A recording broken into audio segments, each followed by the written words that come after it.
Hey there, how there, ho there, it's Jeff Cutter Diamond. Welcome you to yet another Cutter Top 10 sports video. And of course, as you can see, wearing the Toronto shirt, Toronto Blue Jays. Come on, you know it's true.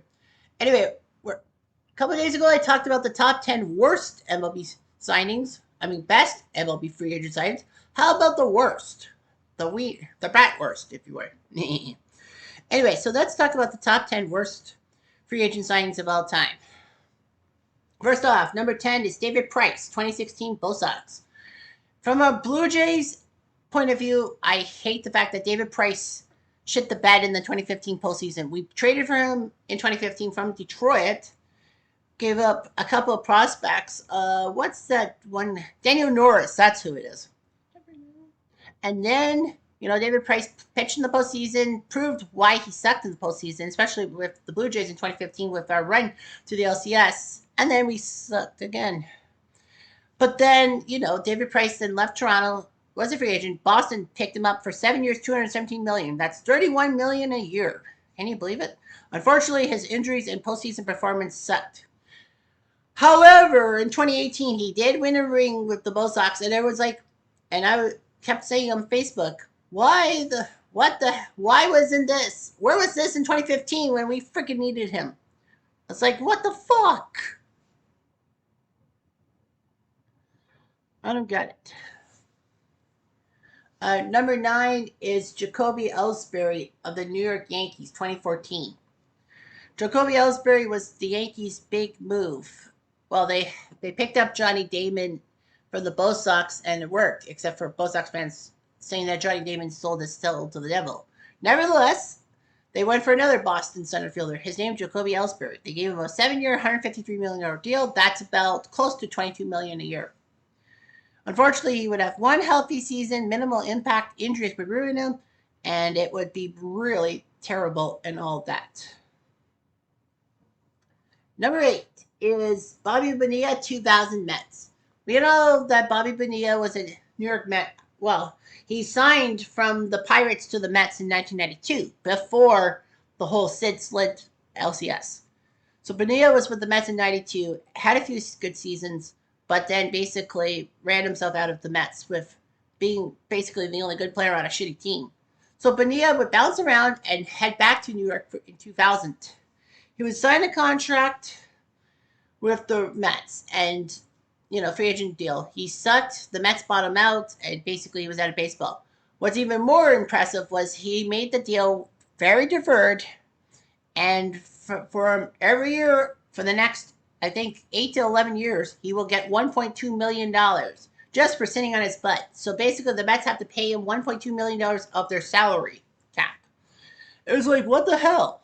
But it happens. So yeah, Bobby Bonilla, that deal, terrible. And of course, July 1st is always Bobby Bonilla Day. Well, in Canada, it's called Canada Day, bitches. Just saying. Okay, number 7 is Albert Pujols, 2012, with the Angels. Now, Pujols had a bad free agent deal. Everyone knows that. I know that. Pujols, yeah, everyone said, oh, it's one of the top 3 worst ever. I don't think so. Pujols actually had some decent seasons. That's why he ranks down to number 7. He signed a 10-year, $240 million deal out of the Angels organization. From the Angels to the Angels from St. Louis. Pujols was legendary for St. Louis. He almost won the MVP in 2001 for his performance. Of course, Barry Bonds and his 73 tainted home runs. But Pujols was named Rookie of the Year, and man, he was on fire. After all, he used to cover athlete for MVP Baseball 2005. Or is it, no, 2004. Yeah, it's 2004 because 2005 is Man Ram on the cover. But yeah, Pujols was legend and all that. Remember that home run that went onto the train tracks in Houston Stadium in 2005 in the playoffs? Man, that was amazing. Well, anyway, he was dominant with St. Louis, and then he ended up being with the Angels. The Angels needed their help. He had injuries, declined production, but he did have some good seasons. And I coveted Pujols in a couple of fantasy baseball drafts in the late 2010s, saying that, people give up on him. I'm not giving up on Pujols, and he actually helped me out a couple times. So that's what happened. Number 6 is Anthony Rendon with the Anaheim Angels. I still call them the Anaheim Angels, even though they're Los Angeles Angels. I'm like, screw that. So Anthony Rendon had one of the worst contracts in history. Rondon played for the Nationals and the Angels and all that. So yeah, he played for Washington up to 2019, and then signed a 7-year, $245 million deal with the Angels. So that was about $35 million a year. He was introduced December 2019, and everyone said that Rondon is instantly Mike Trout's best teammate because poor Mike Trout, he's doing well for the Angels in his career, but unfortunately for him, he's been like no help and all that. Of course, his first full season with the Angels was that terrible 2020 season when COVID ruined it and all that. He would bat 286 with 9 home runs, 31 RBIs in the 60-game COVID season. And then, of course, injuries would hurt him. He would actually have a right hip impingement, and he was out in 2021, injury. And then 2022, he injured himself. Well, he had a cast on his right hand, but he struck a Seattle outfielder with his non-injured left hand and all that. But that injury would kind of hurt him. Unfortunately, Rondon got in trouble for a physical confrontation with a fan. And then you would have had fractured tibia and all that. So, anyhow, that contract was one of the worst ever and all that. After the conclusion of the 2025 season, even when Rondon missed the entire season due to a left hip injury, Rondon's contract was restructured. He's still a member of the Angels, but time will tell if it's the worst ever. Number 5 is Chris Davis, 2016. Chris Davis was part of Texas for a while, and then he went to Baltimore, was hitting home runs left, right, and center. He was doing great for the 2015 team. And then they gave him a 7-year, $161 million deal just to stay in town. That is $23 million a year. Unfortunately, though, his performance would plummet. Even worse, he was 0 for 51 or whatever, or 54. I can't remember the entire number. But Chris Davis had one of the worst starts in baseball history. Like over 54. Like he couldn't get one measly little single or even a double, triple, or even a tater tot. That ruins you. Well, unfortunately, he would bat below the Mendoza line. The 2016 Orioles did make the playoffs. The wild card game against the Blue Jays got beaten up thanks to Encarnacion's home run. But still, Chris Davis should have shown everyone how good he was. He just showed how shitty he was. Number 4, Carl Pavano of the 2005 Yankees. So Carl Pavano was a good pitcher. He was with the Boston organization and then got traded to Montreal in the trade that sent Pedro Martinez to Boston. Pavano, try as he might, he just couldn't do his matching in Montreal, and everyone thought he sucked. He went to the Marlins, won a ring with the 2003 Marlins, and then the Yankees just had to have him. After all, Pavano beat the Yankees in the World Series. In 2005, he signed a 4-year, $39 million deal. Unfortunately, though, he would spend his time on the injured list, making 26 starts in that 4-year deal, calling himself American Idol, IDLE. And yeah, I had the Carl Pavano's cover the Yankees. Unfortunately, though, he just kept getting injured. And Montreal fans kind of said, we knew it. We knew Pavano was damaged goods. Number 3 is Mike Hampton of the Rockies, 2001. Mike Hampton was a serviceable pitcher for the Houston Astros and the Atlanta Braves, so he was okay. But Colorado needed a good lefty in their ballpark, so they gave him an 8-year, $121 million contract. Unfortunately, his ERA would balloon. Now, it's not completely his fault.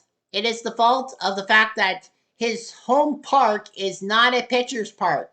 It's a hitter's park. You know, Coors Field with the mile-high air and home runs going left, right, and center. So, you know, Hampton's ERA, it was a disaster to sign with Colorado, you know, being their home ballpark. If it was like Texas or like Anaheim, whatever, then their ballpark, kind of a pitcher's park, it would be better. But Hampton suffered in that. And Hampton was caught with someone that wasn't his wife a couple years later. He would be traded twice before the contract was finished. So he was kind of, well, finished.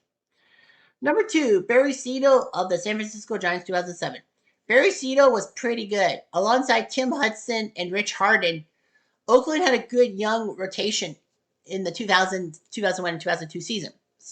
So Oakland got a couple of division titles. Well, I think, yeah, a couple of wild cards. But yeah, he was good. Oakland had something good. But once free agency hit, Cito was given a 7-year, $126 million contract by the San Francisco Giants. He would just have to move across the bay from Oakland to San Francisco. So yeah, Cito looked good. Unfortunately, he did not have the Cy Young hype. He would have mediocre numbers, not terrible numbers, but mediocre. And he tried his might. I think he won 1 or 2 rings, so at least he got something out of it. It's like Darko Milicic. And finally, number 1 is Josh Hamilton, 2013 Angels. The Angels seem to always give weird contracts and all that. After all, this team has not been to the playoffs since 2014 when they fumbled against the Kansas City Royals in the first round. But the fact is that Josh Hamilton's a legendary player. He won MVP in Texas. He signed 5 years, $125 million, so $25 million a year. And, he was big. But Josh Hamilton's story was huge. He was the number 1 pick by Tampa in 1999. He would have off-field and alcoholism issues. So thus Tampa decided after 2005 to just let him go. Texas gave him a chance and basically told Hamilton, you're on a zero tolerance list. Hamilton filed to clean up his act, and he did. He was hitting home runs pretty much everywhere, especially the home run contest in 2008, dominating.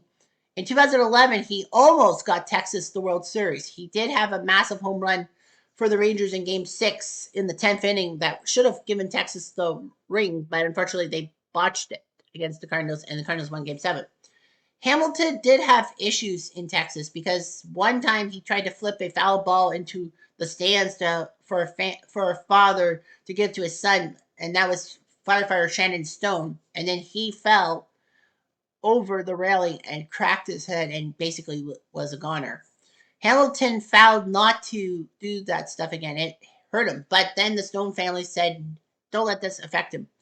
Hamilton was good. Unfortunately, he went to the Angels, and Los Angeles is not really much known for their happiness. It was more of a drug scene than Texas. And unfortunately, his off-field issues came back, poor performance, and, Hamilton came back to Texas, but he was a goner. And that's just sad. It's just pathetic. That's what I'm thinking. Anyhow, I'm Jeff Diamond at Duke.